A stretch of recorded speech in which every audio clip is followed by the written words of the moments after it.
Hello and welcome to our meditation. And in this now multi-week series on Samadhi, we are touching into the topic of jhana. And jhana is deep absorption. It's not something that we storm, not something we assertively, aggressively expect to experience, push ourselves to have. It's a little bit like grace. It's a little bit like a gift that we receive, that we set up the conditions for some deep letting go, set up the conditions for some deep settling, steadiness that leaves us deeply absorbed, deeply engaged, interested, um, uh, kind of interest that is almost enraptured in the simplicity of the meditative experience. And so how we approach samadhi, how we orient ourselves towards it is very important. And there is something called the approach stage. And part of the function of that stage is to reorient us in a way where we're not selfish, not greedy, not feel like we're in charge, it's up to us, but orient ourselves with some feeling of receptivity, of gratitude, gratefulness, of appreciating there's something more profound operating here than ourselves as the agent of change, meditative change. And so some people find that the reorientation at the beginning of meditation, they express their faith, they evoke their faith. Some people have deep kind of faith in Dharma, Buddha, Dharma, Sangha. They chant the refuges for themselves. Something that allows for shift. What is a little bit a lost opportunity is if we just live our life and then just slide into our meditation seat and just continue the mind stream and the momentum of our day, just without any other concern. There is a way to somehow go through a little process of reorientation. This is not daily life as usual. This is not the mental stream as usual that we're going to connect to. We are reorienting ourselves. And one ritual for that reorientation is the care we give to our posture. That posture is not incidental. It's not just to make a posture which is only comfortable enough that not disturb our meditation because it's cozy and comfortable. But to take care and time to get into the posture, to make that a ritual transition, a ritual reorientation to now something profound might happen, or we're going to make ourselves available, receptive, ready, open, in a way that maybe maybe our minds, our hearts are not as we go about our daily life. So taking a comfortable but alert posture. So there's some degree, even small degree, that the posture evokes attention, a physical alertness, a physical presence here at this time, at this place, in this body.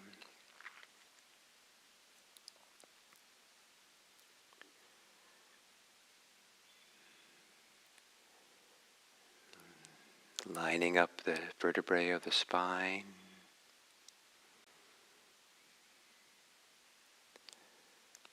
Placing the hands in a way where the hands themselves, the way the arms are, evokes a certain kind of attention.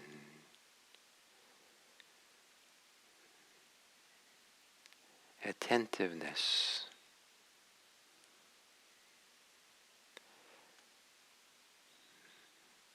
And as part of this ritual reorientation to another way of being than the usual one, another set of values, another way of attending to this life of ours, part of that ritual is gently closing your eyes, gently relaxing the eyes. The eyes don't have to work in meditation. They can relax and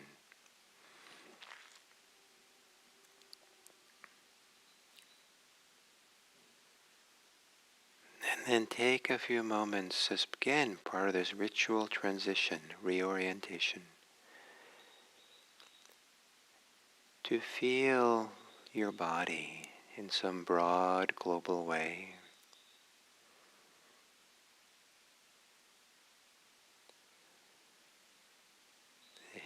Kind of like if you step from out the ordinary life into a sacred place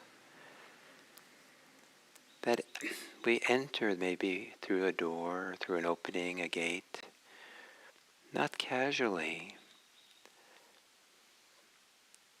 but we enter it with all of who we are. And so we enter by feeling our body, entering our body.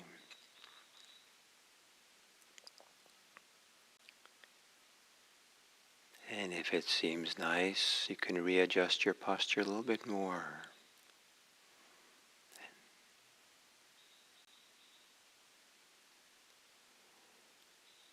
And then to begin orienting ourselves on breathing, without breathing deeper or fuller,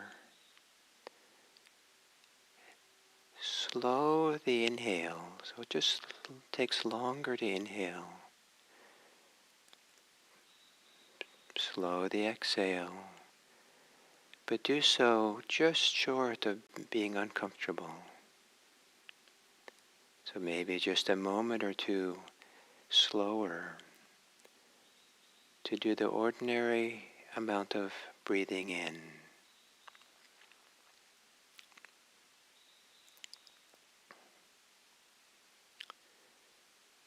Slowing your breathing down enough that you can feel the body's desire to breathe.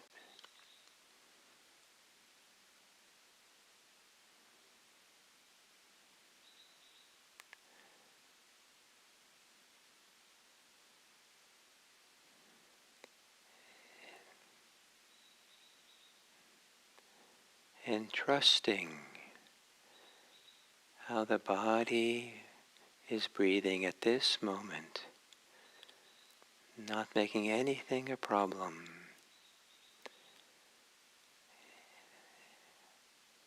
And if you prefer, you can go back to your usual speed of breathing. Maybe now a little bit more conscious of breathing.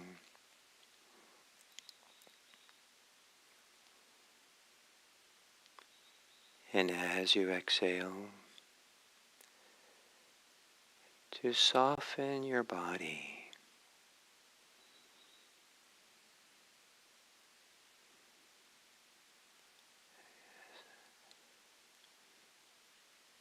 Softening the edges of your body.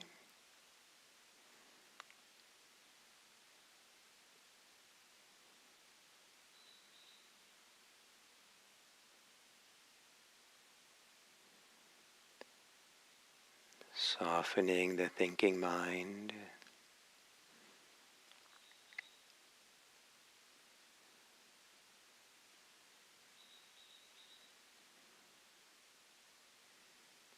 Softening in the heart.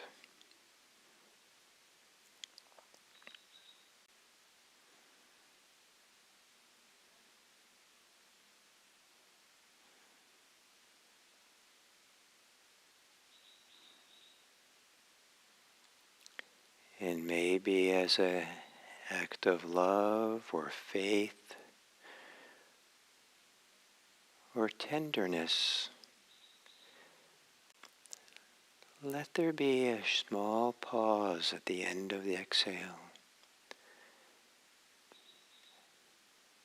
Just very short, but long enough for there to be a feeling of care, tenderness, love,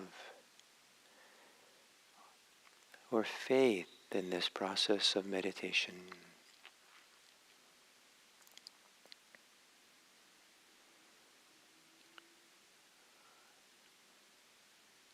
Where the short pause is like saying hello to the deeper meditative process that your inner life is capable of. Maybe more capable than your mind's belief that it is in charge.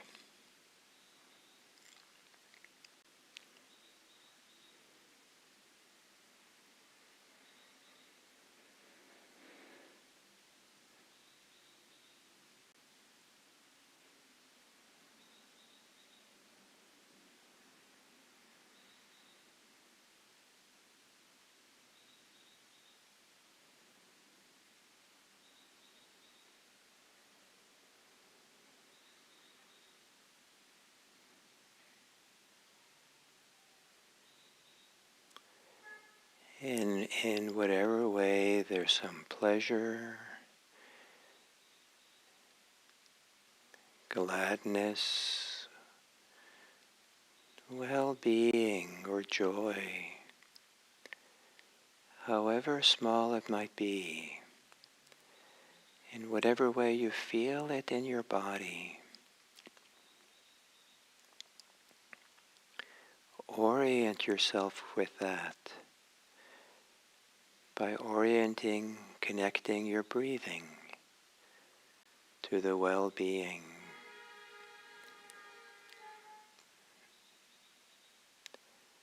As if breathing breathes with or through the well-being.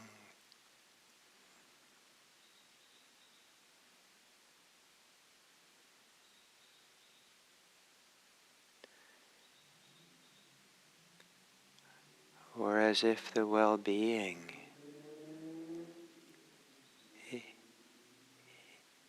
is what's providing the awareness of breathing. It's well-being that tends to the breathing.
if there's any gentleness, tenderness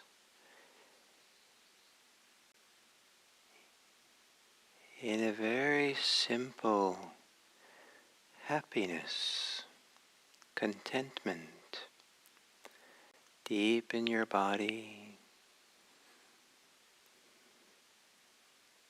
or tingling along the surface of your skin.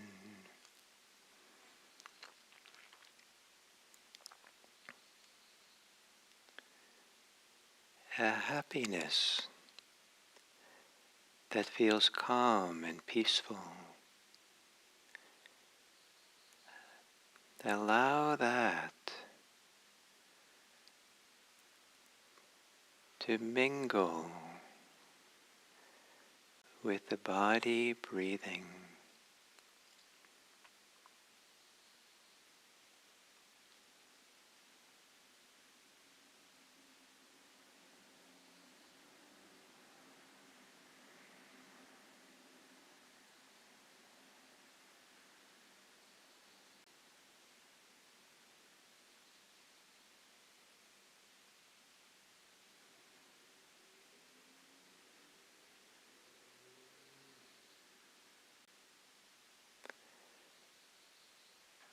Where part of you gets absorbed, pulled into the mingling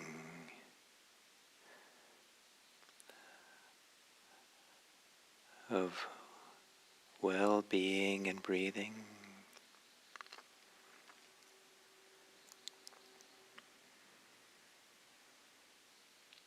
Part of you gets pulled into the rhythm of breathing, where there's a massage,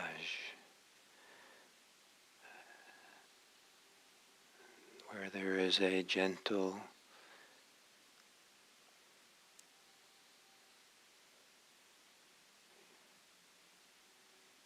care between breathing and embodied feeling of contentment, happiness, well-being, however small that feeling is.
If there's any way in which you're holding yourself apart, away from,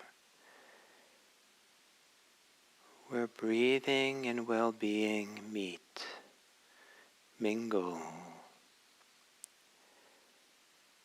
see if you can let go. Give up the holding back, holding away from. Release yourself into the breathing. Allow yourself to slide into the embodied experience of breathing, breathing through and with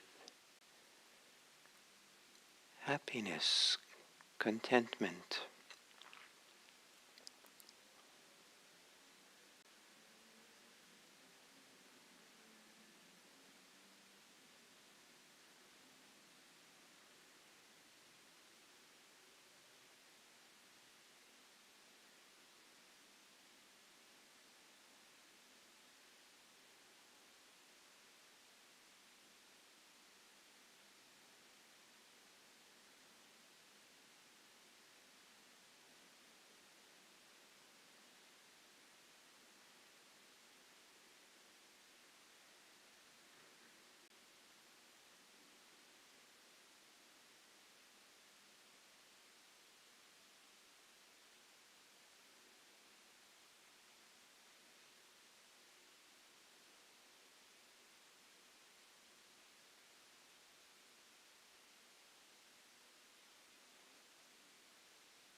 And as we come to the end of this sitting,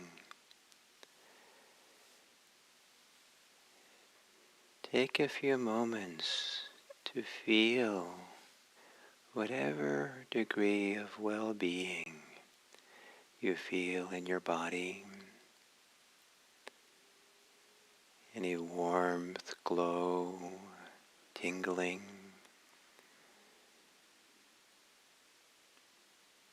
Any radiance or pleasure associated with a simple happiness, well-being.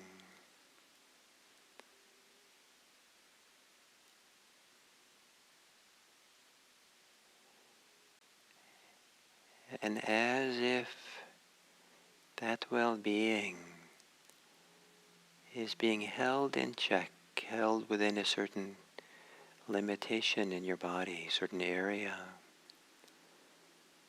as you breathe in, stretch the area wide.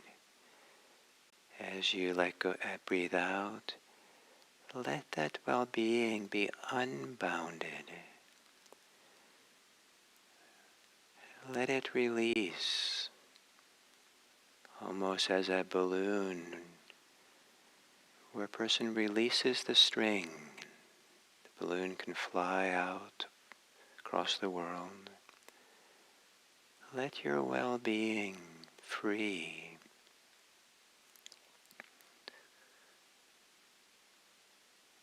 Into the sky, the space around you.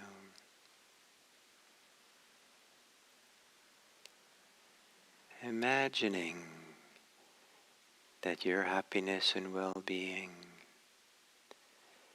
can be shared, can touch the hearts of others, that your happiness is not just your own. We are living in this planet in kinship with all other people, all other beings. And may it be that what we know about happiness, well-being, is experienced fully in us, so we can share it with others. May all beings be happy. May all beings be safe. May all beings be peaceful. May all beings be free. And may we know these four things, so we're in a better position to wish it for others. May all beings be happy.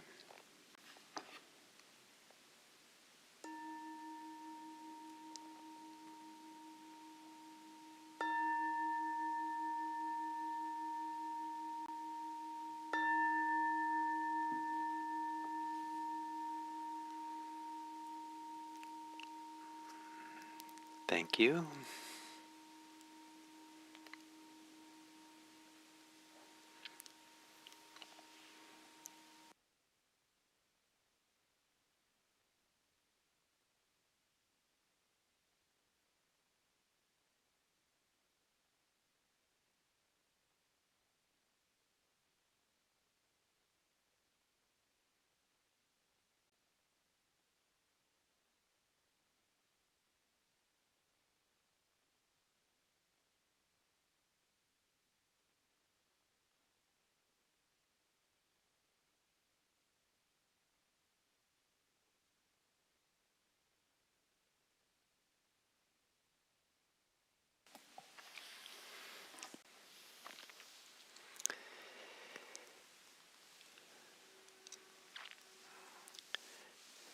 So welcome back to this ongoing series on Samadhi. And we're now this week covering the first jhana, the first level of absorptive, immersive meditation. And one of the great aspects of this stage of meditation, this area of meditation, is that we're allowed to give ourselves over to being happy. We're allowed the ability to trust joy and well-being. It's okay to give ourselves to it. And one of the reasons, there's a number of reasons why it's okay. More than okay, it's actually beneficial and a very important part of the Buddhist path. One is that the happier you can be in a genuine, peaceful, meaningful way, the more you know that this is a possibility for others. And the more you can support others and see people's potential for well-being, the more I think it inspires care and love for others. And perhaps also it's a gift we bring others. Our happiness is a gift. It's also a gift to ourselves because there's something about a peaceful, healthy happiness that's embodied and present that helps the mind get organized, helps the mind become whole or be fully here, be immersed in this experience. And what immersed means in part, it means we're not distracted, we're not divided, we're not fragmented, we're not caught in any attachments or clinging. This full embodied happiness there's a movement in it to spread out through our whole being and bump up against the places where we're restricted, where we're tight, where we're holding, where we're afraid. And it's a loving happiness that can gently kind of touch the places that are hard for us, hold them, care for them, accompany them, so that we're not over-identified with our challenges, with our pains, our emotional difficulties. We don't over-identify, so we're subtly reinforcing them, or picking the scab in a sense. But we're loving them, we're caring for them, we're offering them something profound nourishment of attention and care that comes in the form of well-being and trust and confidence, and allows us to then continue on the path of being settled. So in the teachings of the jhanas, it's quite common to provide a listing of what jhanic factors are present in each of the four jhanas. And there's in the first jhana, there's 5 factors. And then as we go along into the deeper jhanas, certain ones of these factors fall away. And so there's a shorter list then. And so sometimes the ways that these jhanas are taught is that there's a kind of quantum steps of letting go, of deepening, of releasing as we go through this. And as what gets released is what's more coarse, what's more has more energy or more activation to it, and so that we let go of those, so that we can drop into the more subtle factors that are much more sublime and more peaceful. And so there's a movement from coarser to more refined, from more activated, energetic, to less and less, to more and more peaceful and quiet. So some people will emphasize these stages as being the 4 stages, and so the first, second, third, and fourth jhana. And so there can be definitely a feeling of kind of taking a big step, a quantum kind of sudden dropping and going further, opening further. But it doesn't have to be that way. And sometimes there's an overemphasis and attachment and expectation and drive to go from one to the other. And if instead what we do is we don't focus so much on the stages as being these reified kind of states that we go into, I find it sometimes much more useful to just learn to recognize the primary factors that characterize the deepening of practice.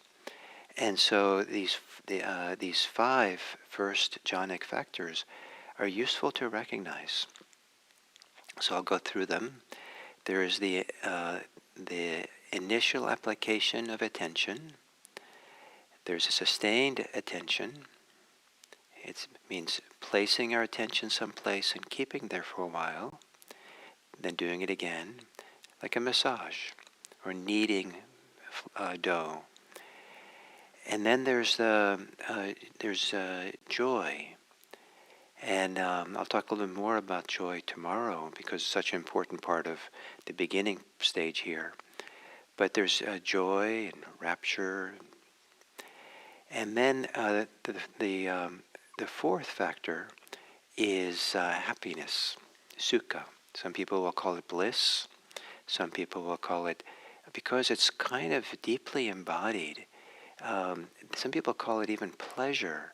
But that doesn't quite give it justice because it's so sublime, so satisfying, such a contentment that comes with it, that I prefer to use the word happiness. And then there's becoming one, the unification, the one-pointedness that I talked about yesterday. So the initial application of attention, the sustained attention, joy, happiness, and becoming one.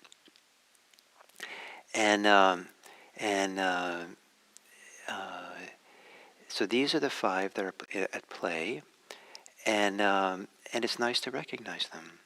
The one that seems most important at this stage is they're kind of in order. Initially, we need some kind of subtle way, intentionality, subtle continuation of some gentle effort to stay present. We're pretty much locked in. We're pretty much not going anywhere. It feels like the mind's not going to wander off, and there's no discursive thinking. It's very peaceful. But there needs to be a little bit of kind of staying here, stay here, be here. Yes, I like the word yes, yes.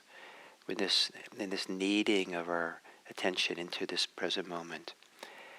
So it's very subtle, very slight, but it's kind of stay here, stay here. And there can start being this joy. And the joy, compared to happiness, the joy is said to be, even though it's going to be a lot of manifestation of joyful energies in the body, tingling, thrill, it is understood to be more of a mental activity. It's a little bit, the mind is a little bit excited, a little bit delighted. Like when I say, yes, this is good. It's a little bit more that yes than the mind. Than it is to be as deep contentment that the mind is hardly involved. It's almost like the body, the breath is involved in saying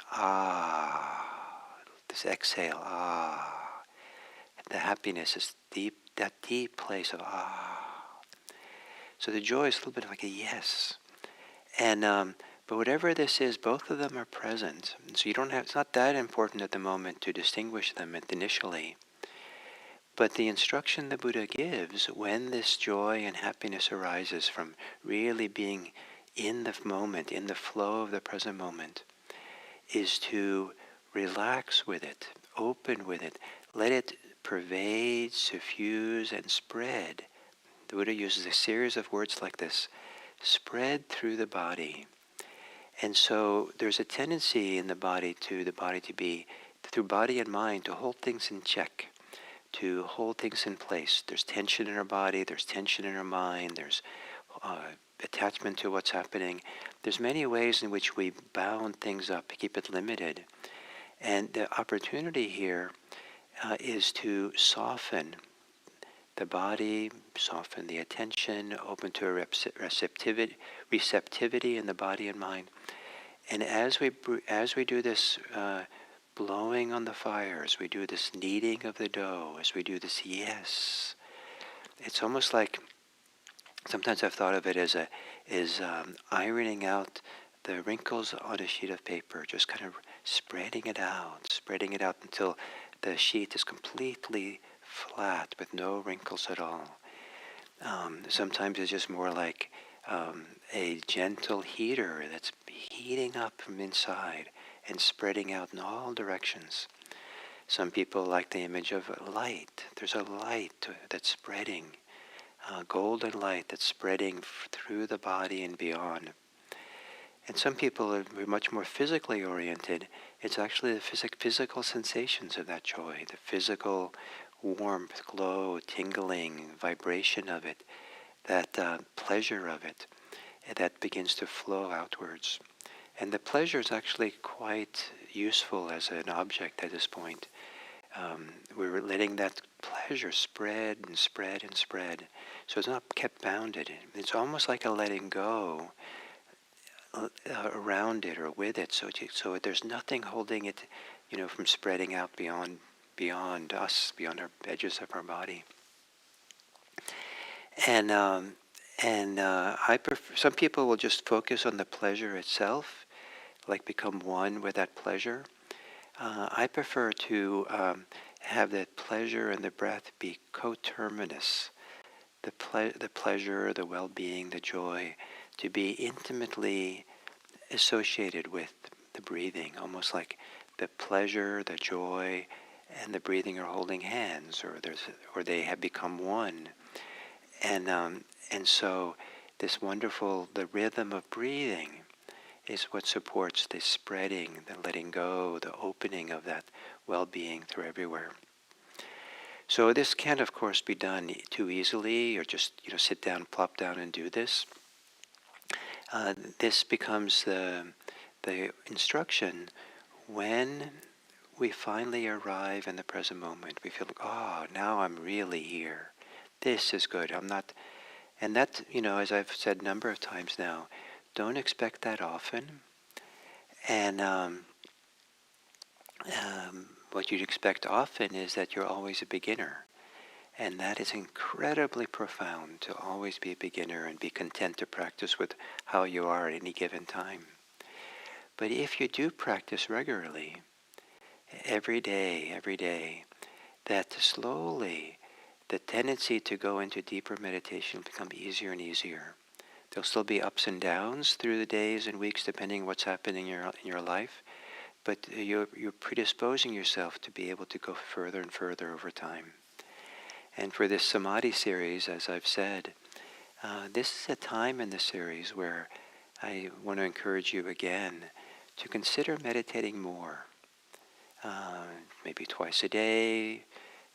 Once with this YouTube offering, and maybe one time on your own.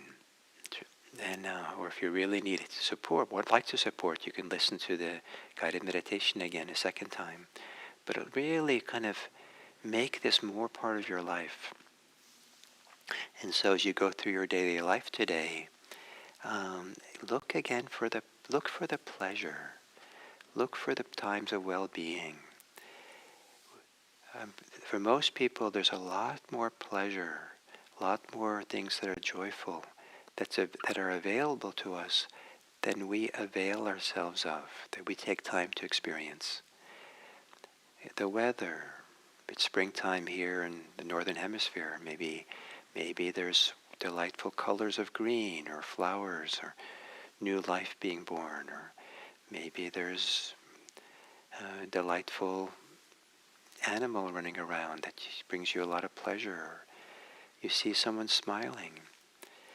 Whatever it might be, the small pleasures of life, take time to feel those. And your ability to let go and feel the small pleasures might support you to feel those pleasures in meditation as well.